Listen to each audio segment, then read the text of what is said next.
الحمد لله وحده والصلاة والسلام على من لا نبي بعده أما بعد فأعوذ بالله من الشيطان الرجيم بسم الله الرحمن الرحيم وذكر فإن الذكرى تنفع المؤمنين وقال رسول الله صلى الله عليه وسلم أوصيكم بتقوى الله اور کما قال صلی اللہ علیہ وسلم۔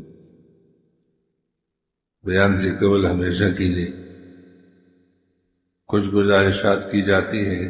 نمبر 1، جن احباب کے پاس موبائل فون ہیں بیان کے دوران بند رکھنے کا اہتمام کیجیے۔ ہمیشہ کے لیے معمول بنائیں۔ اللہ پاک نے مسجد میں نماز پڑھنے کی توفیق عطا فرمائی تو اپنے موبائل فون کو مکمل بند رکھیں۔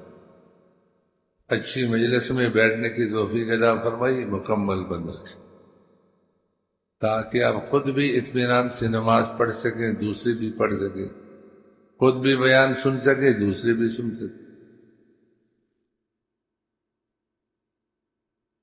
آپ لوگ جانتے ہیں جب گھنٹی نماز میں بجے یا بیان میں بجے تو سب کی توجہ ہٹ جاتی،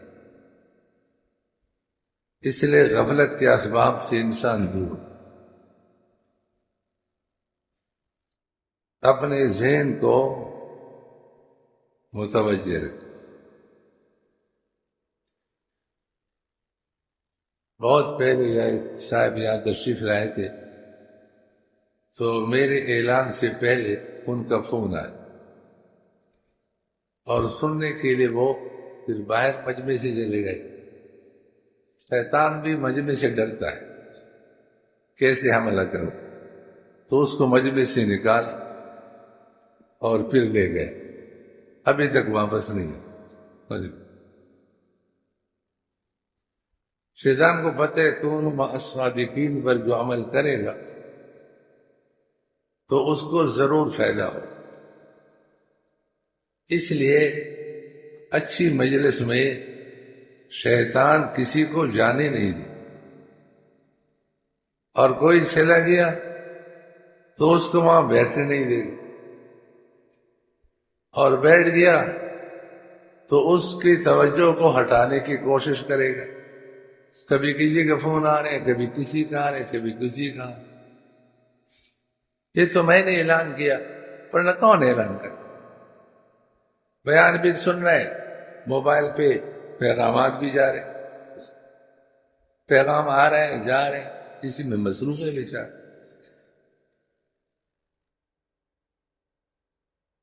ادب سے، احترام کے ساتھ، اللہ تعالیٰ کی توفیق کے شکر کے ساتھ سنے گا تو فائدہ ہوگا۔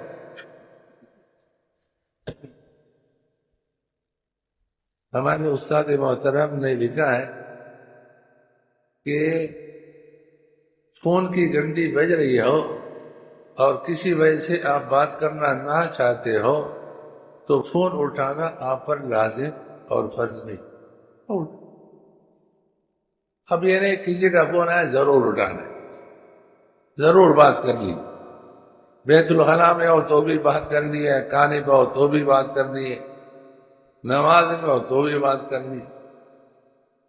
ایک مولانا نے کہا کہ حرم، لوگ کہتے ہیں نا حرم میں یہ ہو رہا ہے، پر میں آواز سارے ابو حنیفہ نہیں ہے۔ جس کے ہونے کی تقلید کی جائے، پیروی کی جائے، تو وہ علم اور عمل کے اعتبار سے بہت بڑا آدمی ہونا چاہیے۔ شاید آج کل وہی ہے، فون آیا تو نکالا، اسلی کلم بعد، اب میں نماز پڑھنا ہوں، بعد میں بات کروں، یہ میں ڈالا، نماز چل رہی ہے، اس کو جواب بھی دیا اور نماز چل رہی ہے۔ آپ یہ دیکھ کر کے شروع کر لیں کہ کوئی بڑا مجتہد ہے، تو جو کچھ ان کا دیکھا تو اس کے پیچھے لگ گئے۔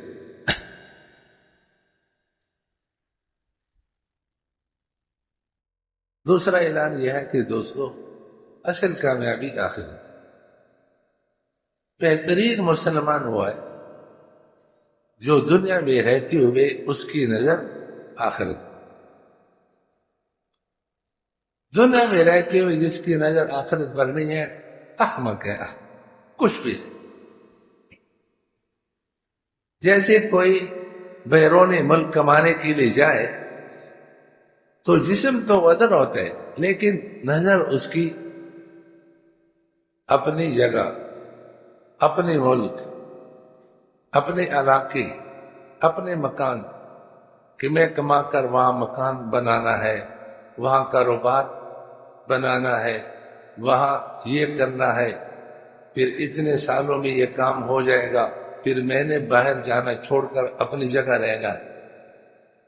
اور ایک ہے چلا گیا تو اپنا گھر بھول گیا، اپنا ملک بھول گیا، اپنا وطن بھول گیا، اپنا علاقہ بھول گیا، اور کما رہے کھا رہے، کما رہے کھا رہے، 10 سال کے بعد آ رہے کچھ بھی نہیں، کوئی نظم نہیں، تو احمق ہے۔ تو دنیا میں رہتے ہوئے عقل مند آدمی وہ ہے کہ اس کی نظر آخرت پر۔ حضرت ڈاکٹر الخیر عارفی رحمہ اللہ کا شعر ہے، قدم سوئی مرکز نظر سوئی دنیا، کدھر جا رہے ہو کہاں دیکھتے ہو۔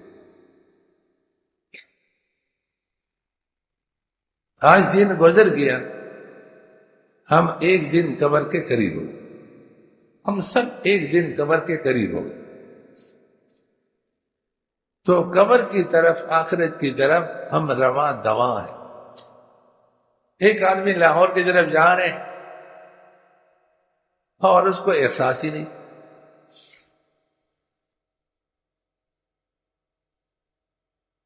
اور جہاں انسان جائے وہاں انسان نظر کرے۔ اگر کوئی مغرب سے مشرق کی طرف چل رہا ہو اور دیکھتا مغرب میں ہو تو کسی کھائی میں گرے گا، کسی دیوار اور آڑ سے ٹکر کھائے گا اور نقصان کھائے۔ اس لیے دوستو، نظر کس کی طرف؟ آخرت۔ اور حقیقی کامیابی آخرت۔ دنیا جیسے کیسے گزر جائے، ہم ایسے رہے کہ ویسے رہے، وہاں دیکھنا ہے جو وہاں جیت گیا وہ کامیاب، جو وہاں ہار گیا وہ ناکام۔ جیت اور ہار آخرت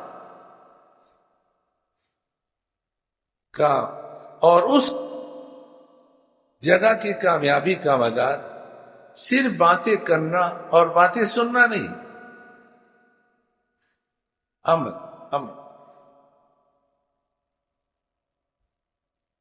اسلام وجود چاہتا ہے، الفاظ کا نام اسلام نہیں، وجود۔ کامیابی تو کام سے ہوگی نہ کہ حسن کلام سے ہوگی۔ آج خوبصورت سلیقہ کے ساتھ اور جچے سلے الفاظ کے ساتھ باتیں، ہم الفاظ کے شاہین ہیں۔ حقیقت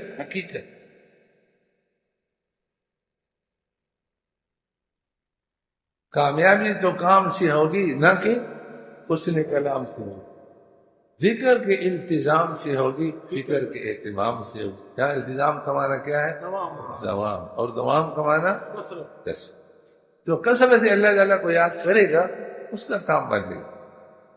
صرف گفتار سے حاصل نہیں ہوتی منزل۔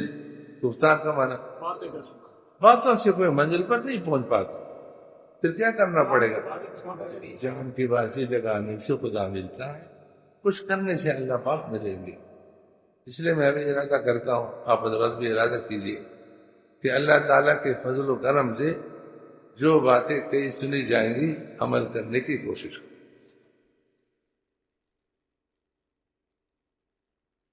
ہمارا بیان چل رہا تھا کشکول کے نام سے، متفرقات. دوستو کتنی باتیں ہو گئی تھی؟ 3. علم بہت بڑی نعمت ہے اور بہت بڑی دولت ہے. اللہ تعالی ہم سب کے گھروں میں علم کو داخل فرمائے. آسمانی شریعت کا علم ہو اور اس علم کے سانچے میں انسان کی زندگی ڈھل جائے. یہ زمین پر وہ قیمتی انسان ہے جس سے بڑھ کر کوئی قیمتی نہیں.